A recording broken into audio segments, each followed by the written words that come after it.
What is going on, guys? Welcome back to Founder Fire. My name is Iggy Odighizuwa, and I am the founder and CEO of CharlieAI.io, an AI setter in a box that helps you generate more qualified leads with less ad spend and increase your sales conversions. Charlie does a lot of incredible things. But in today's video, what I want to do is I want to walk you through my closer fundamental framework. And this is really our 8-figure closer fundamental framework. And the cool thing about this is that I've had the fortune of helping to build some incredible sales teams. And one of the things that you have to be able to operationalize is, what do you need your closers to be doing on a daily basis that's going to drive sales in a meaningful way? So one of the companies that we have now in our portfolio, we've been able to consistently do over $1 million a month for the last 3 months or so. And we're going to be ramping that up to 1.5 million a month for this quarter, for Q3, laying the foundation to get to about 2 million a month in Q4, and really kind of focus on stabilizing and setting up different channel partnerships and really building the platform and infrastructure to get to 30 million per year in 2027. So there's lots of things that are happening there. And the way that you are able to grow and scale your business with predictable inputs and outputs is by operationalizing as much of the different components of the business as possible, especially the components that depend on people. So we've operationalized the marketing engine, how we generate leads, how we qualify them, how we nurture them, how we get them to book and schedule a sales call. And now that we've gone from that, we've operationalized how we nurture the leads. Charlie does all the lead nurturing, all the lead management. We've got our booking manager live now that does all the appointment confirmations, rescheduling, canceling, all those things, really managing the parts of the sales process that the sales team don't love. So the only aspect of our acquisition system is dependent on people is the sales team. So if you want to be able to have a predictable sales engine, you need to operationalize how you're managing your sales team. So I've already given you guys my 8-figure sales management system. We track OKRs, on-track earnings. We have our projections. We have our management cadence. So Mondays is we're kicking off the week. Tuesdays is heat check. Wednesdays, halftime report. Thursdays is planning for setting up our following week for success. Fridays is winning the day. That's kind of like the management cadence. And then within that, we have our closer cadence. What are the fundamental things that our closers to do on a daily basis to ensure that we are getting predictable inputs, that we're getting predictable outputs. So this is my 8-figure closer, daily closer fundamental checklist. So this is part of our sales operations, and this is a daily checklist every closer follows to sharpen their skills, increase pattern recognition, and perform at a consistent and predictable level. So as you are growing and scaling your business, I can't say this enough. You really need to have a system for your people, right? So we have our workflows and we have our automated system. Now we have our human system, the system that are dependent on humans, but we operationalize it so that they don't have to do a ton of thinking about what do they need to do each day. The purpose of our 8-figure closer fundamentals and the checklist, and the reason why it exists, is for 2 things. Number 1, to reduce conscious processing power, right? So we want to drill the script and fundamentals until their body just reacts instinctively, so they don't have to think about what to say next. Number 1, we want to reduce conscious processing power. And the difference between an amateur and a master is an master is doing more processing subconsciously. An amateur has to do a ton of conscious processing. And the way that I like to look at this when it comes to sports is, as a football player, when I was learning football for the first time, or how to play football, American football specifically, for those of you guys who are international, shout out to anyone who's been following the World Cup. When you're learning to do something for the first time, you have to consciously think about what you're doing. I have to consciously sit down, what is an athletic position? This is how I get in an athletic position. How do I shed a block? or how do I like get someone off me? Like I got to make sure I put my hands in the right position, and then I got to make sure I'm shedding it properly. And like you're having to consciously think about these things. And so we would drill it every single day at practice, and you drill it so much to the point where you just react, right? Whereas like if I need a shed, if I need a cut, if I need to dig, like anything I need to do, like because you're drilling it so much, you just react, and the instinctive reaction is based on what you've been practicing so much. So that when it comes down to it and you don't have time to think, your body knows exactly what to do because you've trained the mechanics to the point where it's drilled, like the neural pathways are ingrained into your brain. So that's number one, reduce conscious processing power. Number two is increase pattern recognition. Throughout daily film review, you learn to spot opportunities, adjust tonality, and improve body language naturally. So when a closer has drilled the fundamentals to the point where the mechanics are automatic, they can focus entirely on being present with the prospect and addressing whatever needs to be addressed live on the call, right? So the daily checklist, the fundamental or 8-figure fundamental checklist, provides our closers a framework for being able to do this on a consistent basis. All right.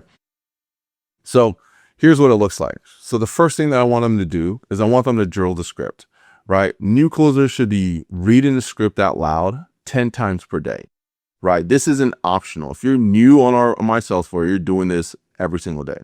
And the goal is to totally internalize the entire script to the point where it just feels second nature.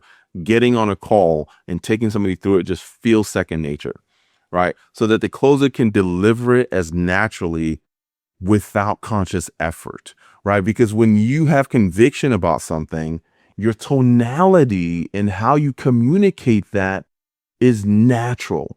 You don't have to think about, oh, do I emphasize here? Do I like once you've internalized something and it is a conscious belief, right? Your conviction is going to help you deliver it with the right tonality.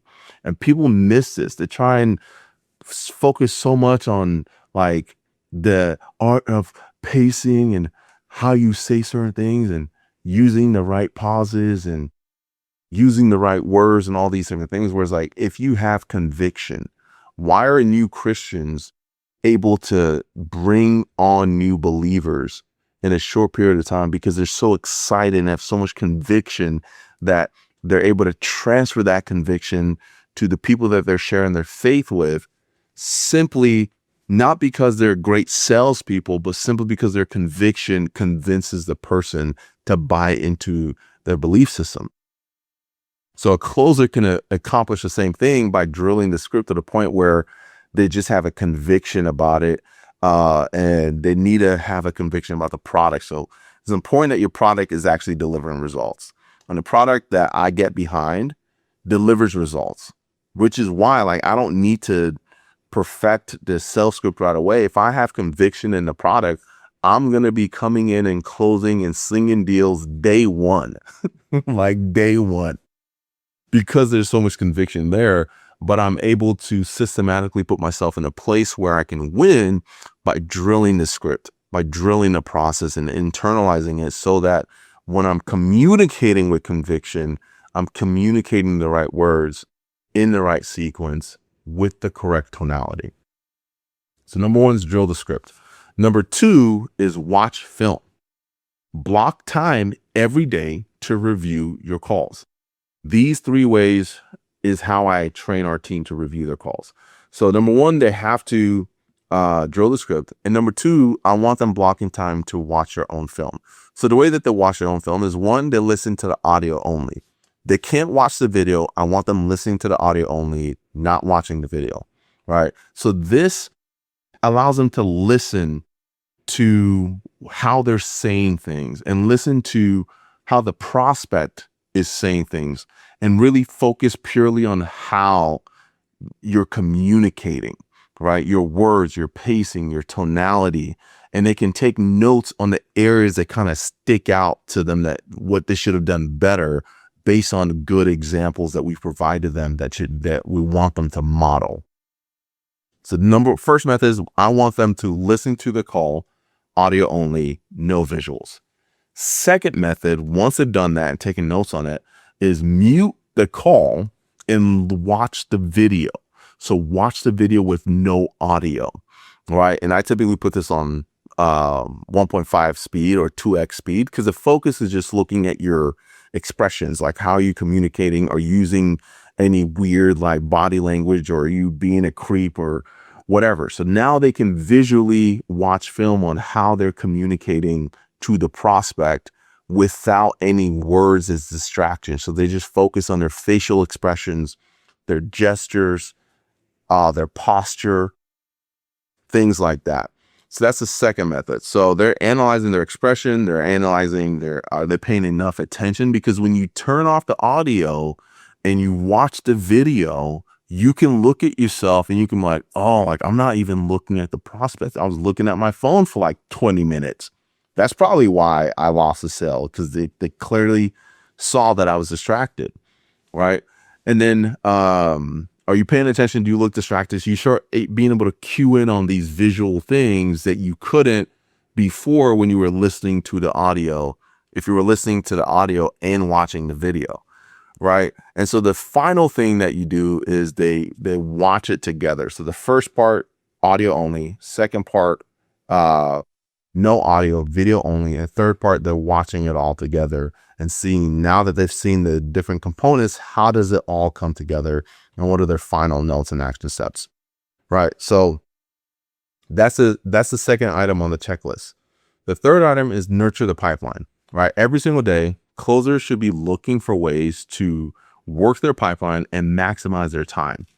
So one of the ways that they can nurture their pipeline is confirm calls, send pre-call resources, call no-shows, client check-in. So people that they've already closed, check in with those people, see how they're doing to generate referrals, follow-ups with deals that are pending, and share case studies that the fulfillment team is delivering, right? So these are like the activities, right? And the underlining philosophy behind my daily checklist is through three simple things, right? So you're drilling the script, you're watching film, and you're nurturing your pipeline, right? And when you're nurturing your pipeline, you can you're confirming your calls, you're sending pre-call resources to anyone that you have calls with, you're calling prospects that if you have a no-show, you're making calls and you're checking in with people,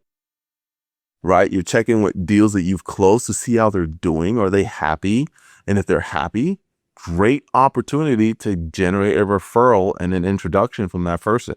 And then you're following up with your deals that are pending, and you're sending recent case studies to your to the leads, to the deals that you own in the pipeline. So the underlying philosophy is pretty straightforward, right? The daily fundamentals reduce the gap between preparation and performance. When a closer has drilled the script to the point of instinct and reviewed their film enough to build pattern recognition, they show up at a high level consistently. All right. The result is predictable performance. Leaders can forecast results based on leading indicators because the fundamentals eliminate the variance that comes from being unprepared. Right. So when you're building a championship team, right, any world champion knows that you have to practice. You have to drill the plays. You have to get it to a point where you're just operating off instinct. Everybody on the team knows their assignment perfectly and is able to execute it perfectly in the times when they're under the most pressure.